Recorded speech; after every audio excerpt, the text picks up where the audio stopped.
It's hypercar season, that once-in-a-decade battle where Porsche, McLaren and Ferrari all launch their ultimate cars. So we're going to be talking about Ferrari's controversially slab-sided F80, McLaren's hardly elegant W1 and Porsche's all-electric Mission X, which appeared 18 months ago and nothing has been heard of since. We were tempted to ditch Porsche in favour of Aston and its lovely new Valhalla, but we thought we'd be faithful to the original Holy Trinity and simply compare what we know so far. So let's pull the cars to pieces and study them bit by bit, starting with Jack talking aero around the Ferrari. First, we're going to talk about aerodynamics because arguably it's one of the most important factors with a car like this. It's the new battleground, isn't it, for supercars and hypercars like the McLaren W1 that we saw the other week. So, the raw numbers. This thing produces 1,000 kilograms of downforce at 155 miles an hour, but how it gets there is fascinating. Just under half of that is produced from the underbody, and it's the way that this car controls the air to produce maximum downforce or to bleed it all off and reduce drag for high speeds down the straight. So the first active device you've got is right here underneath here. Now, in its normal default position, that's creating maximum downforce. But if this fin pops out, then it stalls the air underneath there and you lose the downforce at the front and you create less drag. If we come around the side of the car, of course, diffusers, they're nothing new. But if you want a diffuser to be really effective, to really produce some mega downforce, then you need it to start as early as possible. You can't have it rising at more than about an 11-degree angle, so it needs to start nice and early. If you want your diffuser to start rising somewhere around here, then you need to compromise somewhere, and that's where they've produced this really narrow, tighter cabin. We're going to have a look at that in a minute, but what that allows is space underneath it for this diffuser to rise all the way up until you get round to the back of the car, and you've got these massive Venturi tunnel exits at the back producing all that downforce. And of course, you've got this wing, proper edge-to-edge wing. There's a great shot of it on the rolling chassis over there, which we'll drop in here so you could see just how prominent it is. Obviously, the whole thing can rise up here and then it can tilt and flex the angle right forward for maximum downforce, or it can tip back, again, working with that front spoiler to bleed off the drag and make sure you're hitting those big speeds down the straight. Okay, so we're going to talk about the design now, and bear with me because we're going to veer into a little bit of personal opinion on this. Personally, when I first walked in and I saw it, absolutely brutal. The angle you're at now is actually a good one because you get to enjoy just how low and wide and flat this car is. Look at that glass canopy in the middle, and then you've still got shoulders that run the full length of the car. Is it pretty? Is it pretty in a way that, I don't know, an F50 was? A LaFerrari, you could argue, had some elegance to it? Nah. This thing is brutal. It's all about bullying the air. It's all about lap times. It's all about kind of race-bred brutalism. Let's call it that. Round the front, probably the most distinctive bit is this Dodice Cilindri blacked out visor that incorporates the headlights. We didn't think Ferrari would carry over that theme from the Dodice Cilindri, but they did. I have to say, I quite like that bit. You've also got this S-duct, a massive hole in the middle of the front of the car. What that does is suck the air up from under the front, creates an air of low pressure and helps with the downforce. Let's come down the side of the car, see what else we can find. Carbon fiber wheels, 20 at the front, 21s at the rear.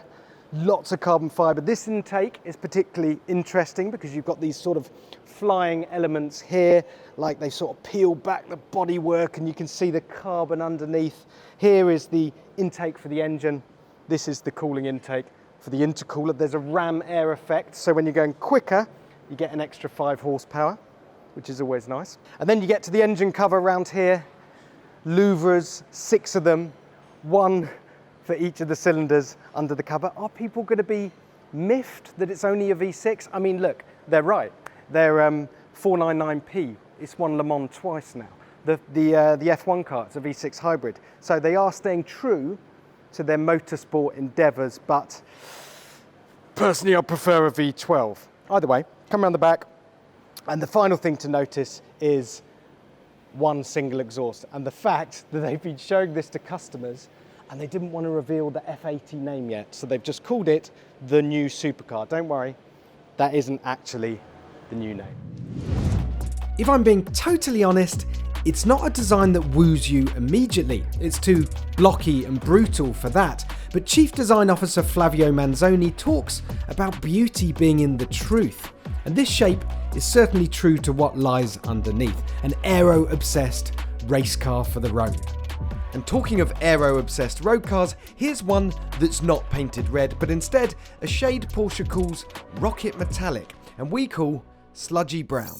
They've also dropped some hints about the downforce, mainly that it will have lots, well in excess, Porsche says, of the new GT3 RS, which is a bit of a downforce monster. It produces 860 kilograms at 177 miles an hour, and this is going to have more, which is very remarkable when you look at the rather clean silhouette of this car. There's no ironing board front splitter, there's not any huge swan neck rear wing at the back, which leads me to believe that there are some very clever things going on underneath the Mission X, suckering this thing down onto the road. If I'm being totally honest, I was a bit underwhelmed when I first saw pictures of the Mission X, possibly something to do with the distinctly brown Rocket Metallic paint, and then I started to appreciate just how mad the proportions are on this thing, and it started winning me over. So at 4.5 metres long and 2 metres wide, it's pretty much the same footprint as a 918 Spider. In fact, it looks a fair bit smaller and more compact than I thought it was when I first saw those pictures. But the real trick here is when you look at it in profile, I thought this was a really cab forward stance. I just spoke to the exterior designer.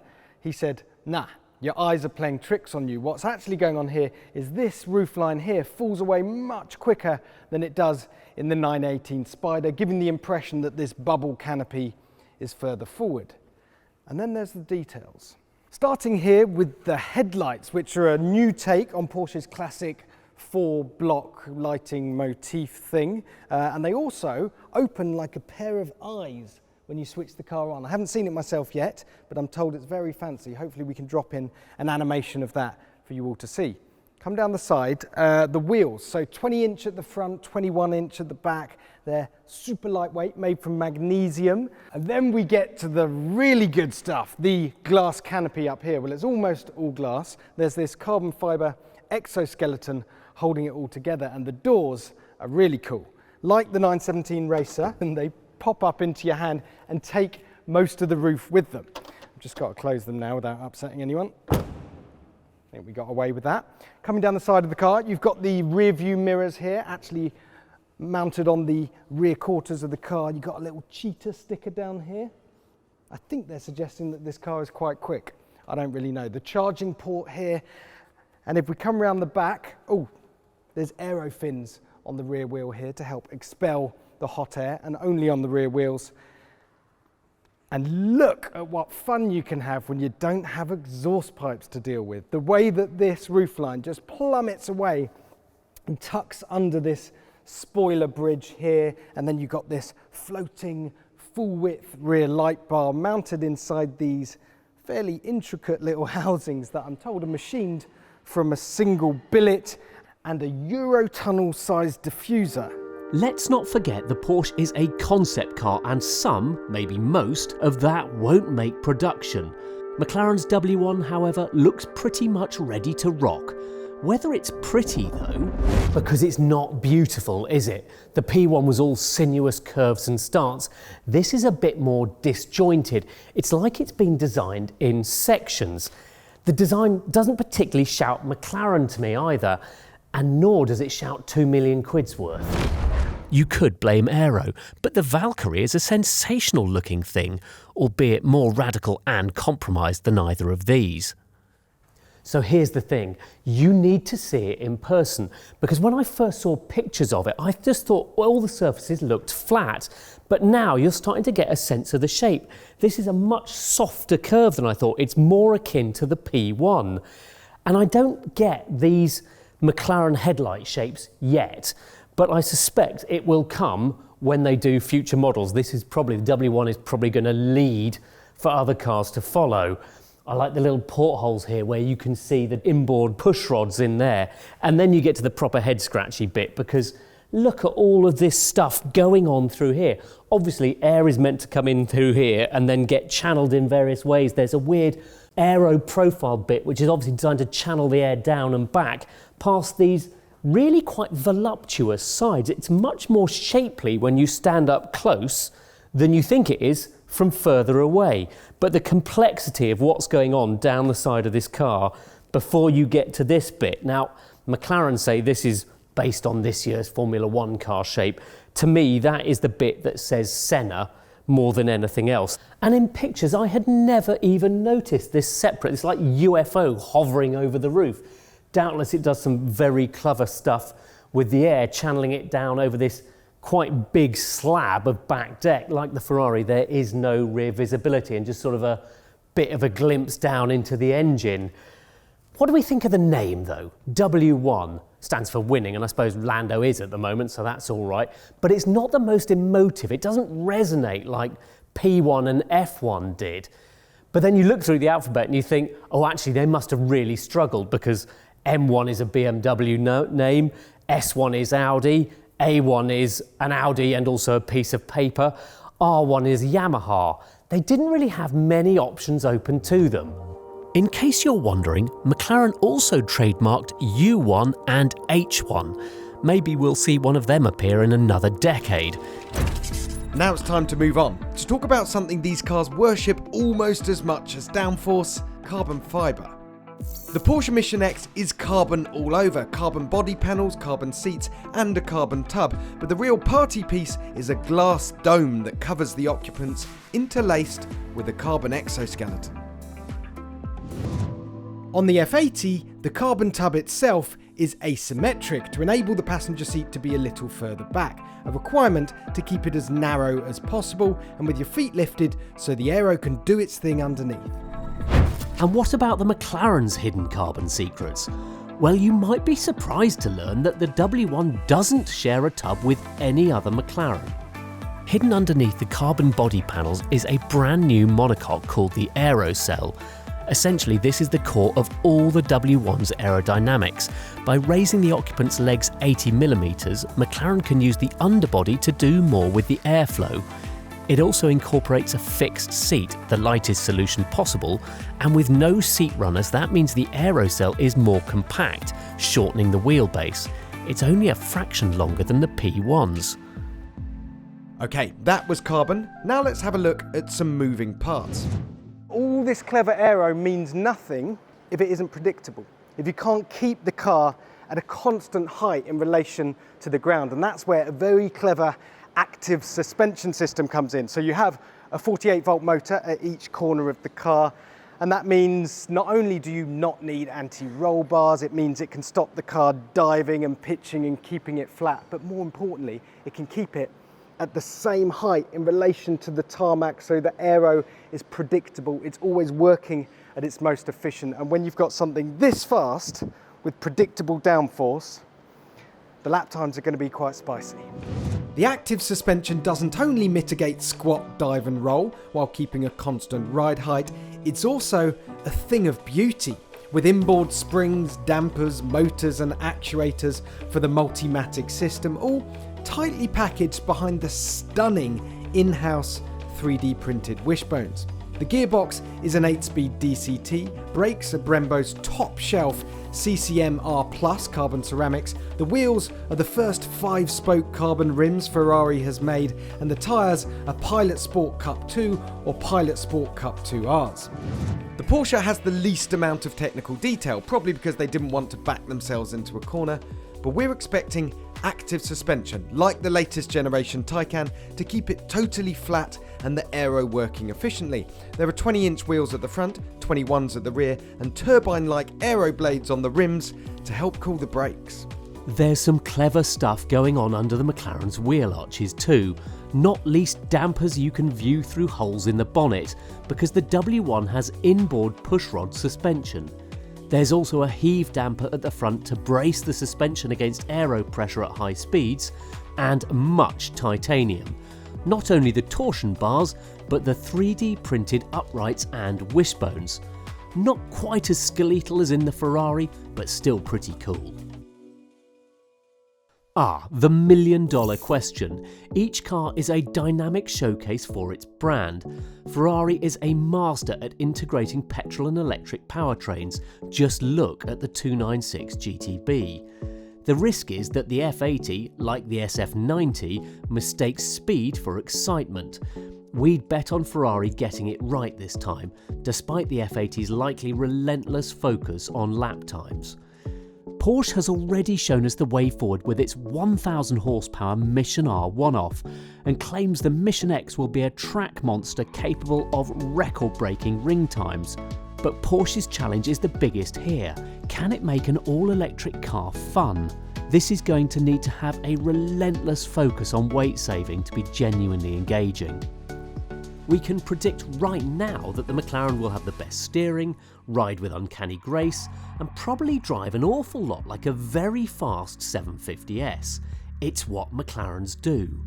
They're light, super nimble, and if the P1 is anything to go by, pack a sledgehammer blow through the rear wheels. Just look how level and composed it appears here. Okay, let's put guesswork to one side and step into the driver's seat of these hypercars. All right, enough messing around. Should we have a look inside? Handle down here, butterfly doors, and that's just brilliant. Look at that entire chunky sill just comes with you, revealing the side of the cockpit, the tub. And you can just see the way it's beautifully tapers inside those front wheels, getting narrower as you head forward. All part of the aerodynamic package that was considered before anything else on this car. Right, let's see if I can get in with some grace.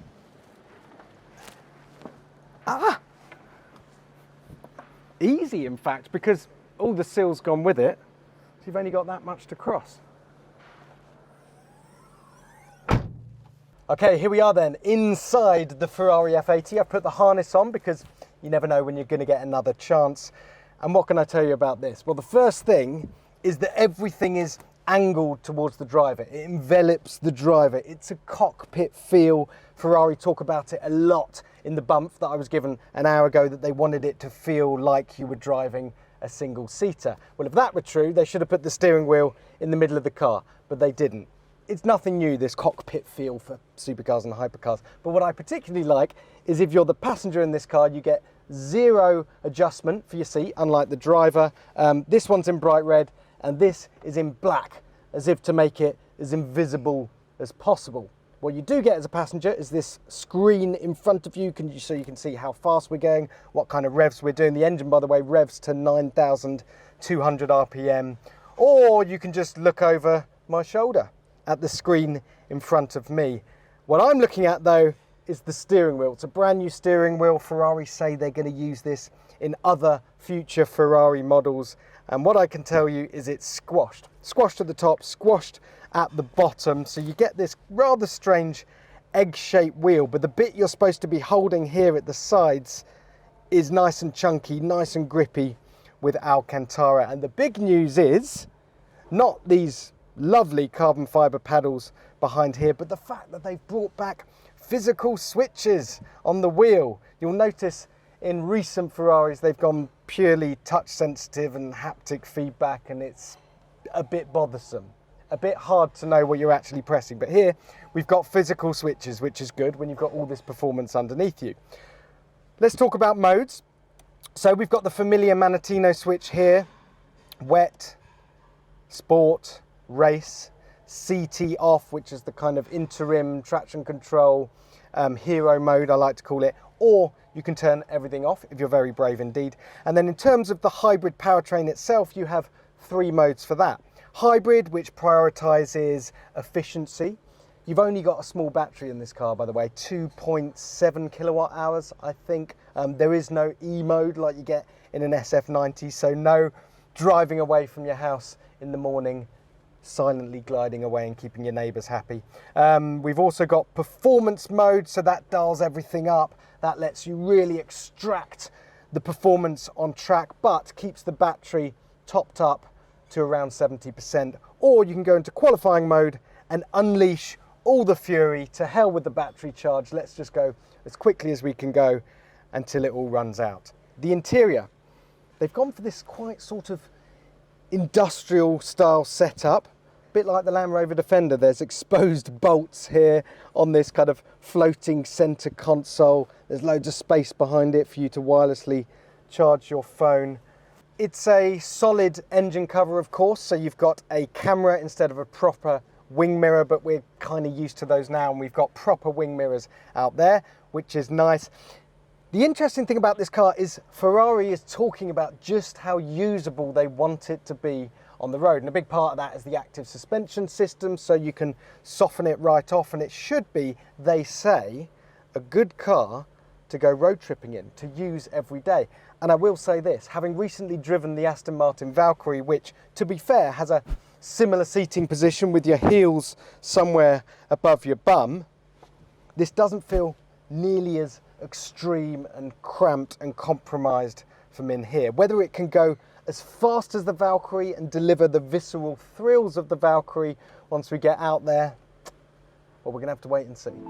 That's quite enough seat time in the F80, let's have a sit in the Mission X. On the inside, it's like a Kinder Egg, with brown and white chocolate living happily side by side. So, the lighter colour here on the steering wheel and on the seat behind me, that marks out the driver's territory. The brown stuff is for everyone else. And what's really interesting about this interior is the fact that, yes, it's highly digital. There are screens everywhere. You've got a curved screen, bit like you get in the Taycan with your instruments behind the wheel. You've got screens instead of wing mirrors. You've got screens instead of a rear view mirror. You've got the central screen here, and you've got the screen over here in front of the passenger. But what Porsche's doing is infusing all of that with analog elements. It's trying to keep analog alive, which I absolutely love. So you've got a big chunky switch here for switching the car on, even though you're not going to fire up an engine. It's something to do and twist and hold. And then this steering wheel, clearly inspired by motorsport in front of me. It's almost a yoke, not quite a yoke. We'll give Porsche the benefit of the doubt here. It's got physical switches all over it, and some of the most satisfying click to these paddles behind the wheel. But what are paddles doing in an electric car that only has a 1-speed gearbox? Well, apparently these two here adjust the brake bias, and on the left it adjusts the level of recuperation. Here on the central screen you've got physical switches that actually click along the edge of it here, and the screen that I mentioned in front of the passenger, that's a clock, so you can keep your lap times, but it's also got an analog clock as well. It does feel fantastic in here. It's super racy, as I said. The seats are part of the monocoque. You've got this motorsports inspired wheel in front of you. The glass just feels like it goes on forever. The visibility is insane, and yet it's beautifully done. There's a luxury to it. There's a quality of finish, and it smells, oh, let me tell you, it smells lovely in here. A hypercar's smell, eh? No senses are left untingled by these cars. Let's see if the W1 contains any hidden treasures. Since we've got the door open, let's go and have a look around the cabin. But before we even get to that, just look at how crazy the shape of this door is. Look at all the aero elements here and all these bits and pieces to it. And then, of course, we've got the fact that it's a gull-wing door now. McLaren likes to call it its anhydral door. But the main reason they've done that isn't because it looks cool, although it does, but it means they haven't had to package all the struts and hinges in this area, which would have upset all the aero work they're trying to do getting air out from the front wheel arch. It's quite cool. Anyway, come around this side, and McLaren realised out quite early on that they wouldn't be able to package a boot in the nose, and their luggage was going to have to go somewhere else. So it goes on the back deck, but look, you can flip the headrests down, and that's where your luggage goes. Room for a couple of helmets or a weekend away. Right, you pop round the other side, I'm going to jump in. Right, so here we are then, driver's seat of the W1. First things first, it's amazingly carved out, this door. You've got a real sense of space, and I love this sort of grab-handly bit you've got here, that's great. driving position, it's not as extreme as I expected. I know they've raised the foot position, but honestly, it feels like they could have raised it a bit more.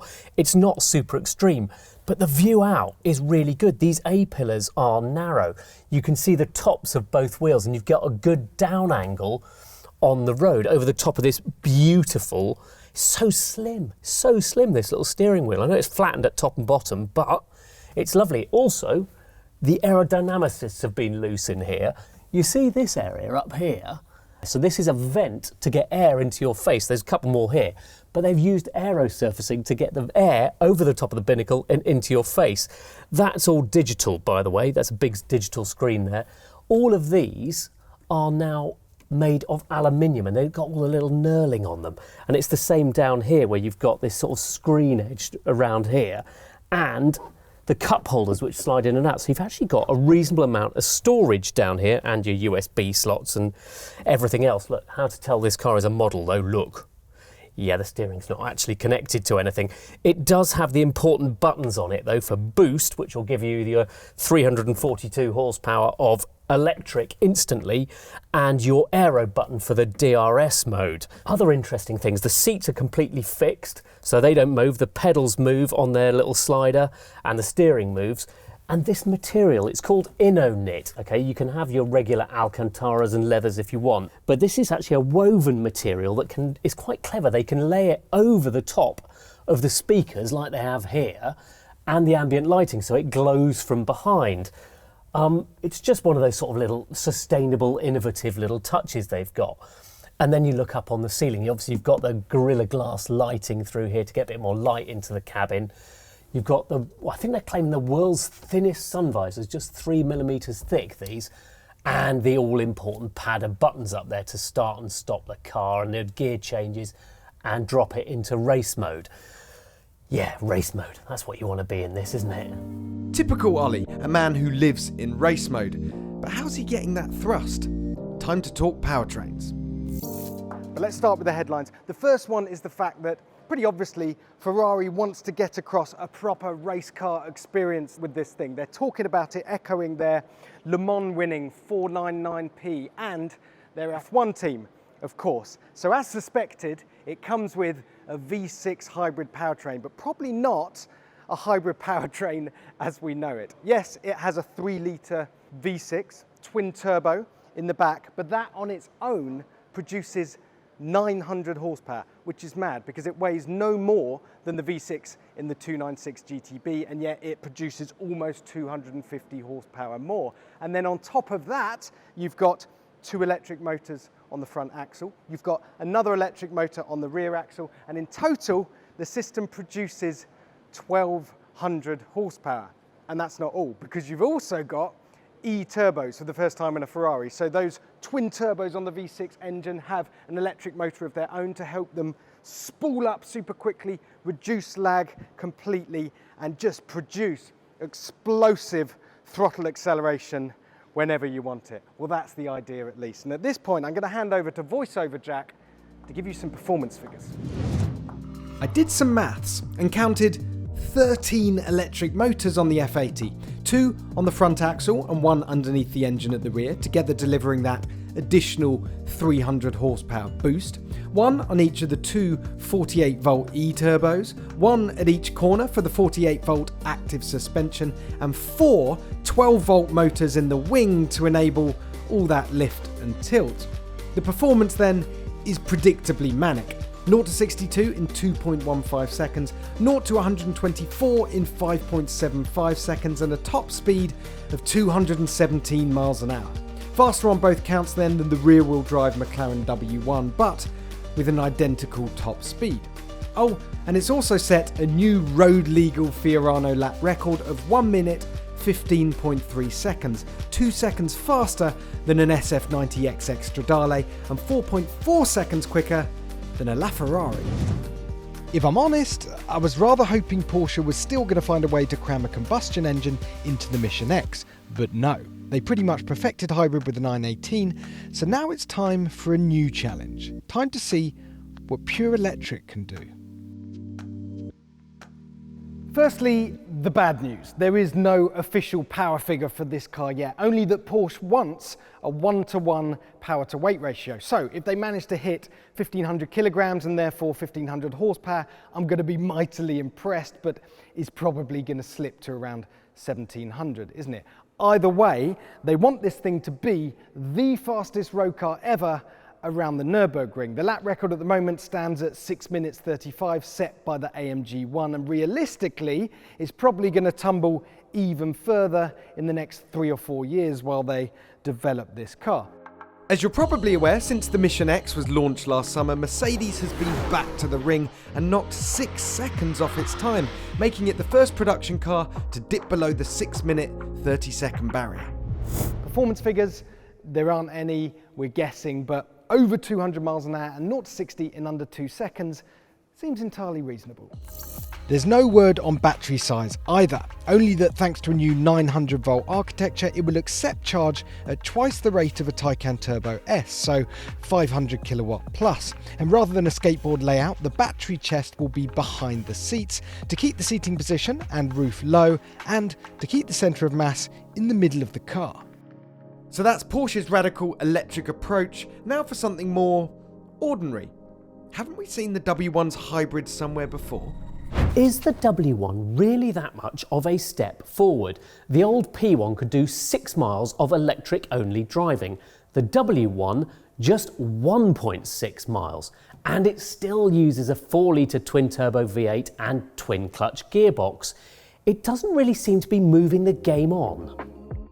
But wait, the V8 is brand new from the ground up, as is the gearbox, which now has 8 speeds rather than 7 and no reverse. That's done by the electric motor, which itself delivers 342 horsepower, while the V8 contributes another 915, bringing the total to 1258, 75 horsepower more than the Ferrari. And yet the Ferrari is faster. It claims 2.15 seconds to 62 against 2.7 for the W1. That's because the Ferrari is 4-wheel drive, fast off the line, while the McLaren is rear-wheel drive, lighter. It's 125 kg less than the F80, which means once up and running, it's just as fast. It might be slower to 62, but by 125, it is level pegging. Both hit that in 5.8 seconds. Ferrari makes no claims above that, but the McLaren goes on to hit 186 miles an hour in under 12.7 seconds.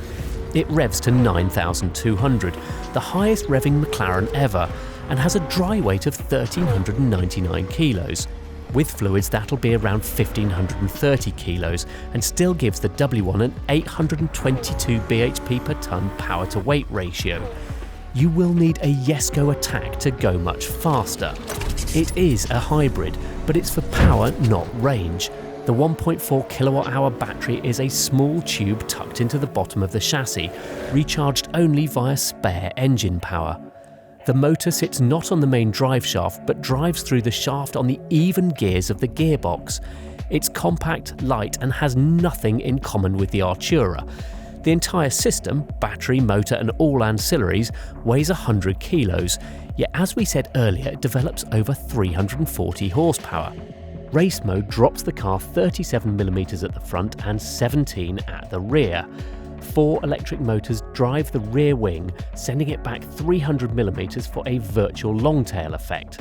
In that mode, it develops 350 kilos of downforce at the front and 650 at the rear. Enough talk of speed and power, let's turn the clock back and have a look at what went before. Because boy oh boy have these cars got some big shoes to fill. The F80's bloodline is the stuff of myth and legend. It stretches back 40 years to the 288 GTO, then the F40, F50, Enzo and the LaFerrari that launched in 2013. Chances are most of us have one of these on our bedroom wall. There's been V8s and V12s, often directly linking to motorsport of that era, always an unhinged driving experience and a technology showcase of what's possible and what's to come in the series production cars. This time around we have F80. a name to celebrate Ferrari's 80th anniversary in 2027.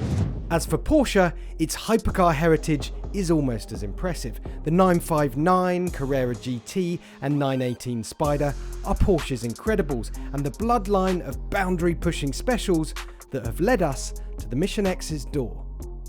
We start with the Porsche 959. In the mid-80s, the concept was first shown in 1983. This thing took the 911 template and then turned it into a rolling laboratory. So the panels are made from an aluminium Kevlar composite. It's got a 2.8 litre flat six with 444 horsepower. It's got some very trick suspension that's self-leveling, allows the aero to work properly, and it can split the torque between the front and rear axles. It's four-wheel drive, of course, and it can do nearly 200 miles an hour. Bill Gates has one of these apparently.